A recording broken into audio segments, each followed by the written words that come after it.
Welcome to Haunting Narratives. Get ready to immerse yourself in a spine-chilling journey filled with gripping horror stories that will leave you on the edge of your seat. From bone-chilling encounters to supernatural phenomena, this video is a must-watch for all fans of terrifying tales. Prepare to be captivated by a medley of haunting narratives brought to life by our talented team of storytellers. Our aim is to fuel your imagination and elicit a wave of emotions, including fear, intrigue, and suspense. As you delve into these gripping horror stories, be prepared for unexpected twists and turns that will keep you hooked until the very end. Each tale has been carefully crafted to instill a sense of dread and anticipation, transporting you to a world where nightmares become a reality. Whether you're a horror enthusiast or simply looking to experience an adrenaline rush, join us as we unravel the darkest corners of the human psyche and explore the depths of fear. Subscribe now to our channel for regular uploads of bone-chilling content and never miss a terrifying story. Don't forget to hit the notification bell to stay updated with our latest releases. Get ready to embark on a journey where the unimaginable creeps into reality. Stay tuned, as there's plenty more eerie tales to come in future videos. Buckle up and short stories of which I have written over a number of years and have just fine-tuned. There are tales of revenge, haunting and possession to enjoy, but don't have sleepless nights. Excerpt from Unworthy of Life. I stared at the whitewashed walls. I stared at the window with iron bars. I stared at the dirty blue and gray striped mattress, which was my bed. Gray stuffing protruded from a hole in the corner and was trying to escape the stitched confines. The overall I wore was baggy and hadn't been washed for weeks. My hair, shaved off my scalp, was bristly to the touch. Being physically handicapped, they confined me to a wheelchair.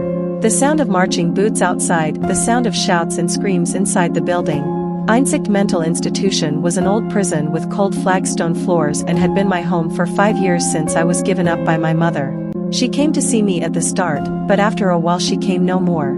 Dieter, the nurse who cared for me, told me she had moved away because she wanted to give our house to good people.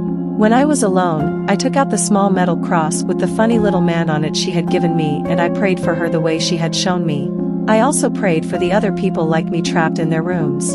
At night I pressed my hands to my ears to keep out the noise, and I dreamed of my mother, and of a time when we were happy in our Munich home, a time when people used to smile and call me happy, little Friedrich.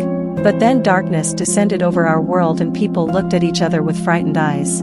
From the streets at night there was the sound of breaking glass and the smell of burning. The dark became darker when it took my father away and left my mother crying into the night. I had wanted to go to her, to console her, but I needed help to get out of my bed.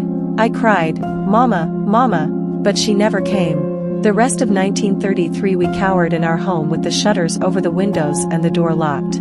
Boots marched along the street and we heard cries as people were taken away from their homes and their businesses. I asked Mama where they were taking our friends.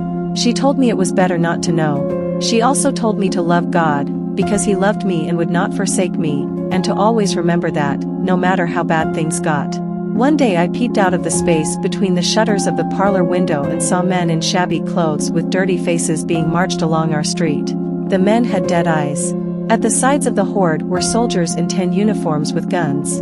One man stumbled and fell onto the cobbled road. A soldier then ran over to him and hit him in the head with the butt of his rifle. I screamed with horror, and the soldier looked at me with such hatred in his eyes I cowered away from the window and hoped that they would go away. Mama came running into the room and closed the shutters and said, "When you hear marching boots you must not look out, Friedrich." The dark took my mother one evening while I slept. When I awoke with the first rays of a frosty dawn slipping through the shutters, I shouted, "Mama," but there was no reply. The whole of that day and the next night I called for her from between soiled sheets, but she never came. Then the next day she walked into my room, her skin was pale, and she had a faraway look in her eyes. "Mama," I shouted with joy,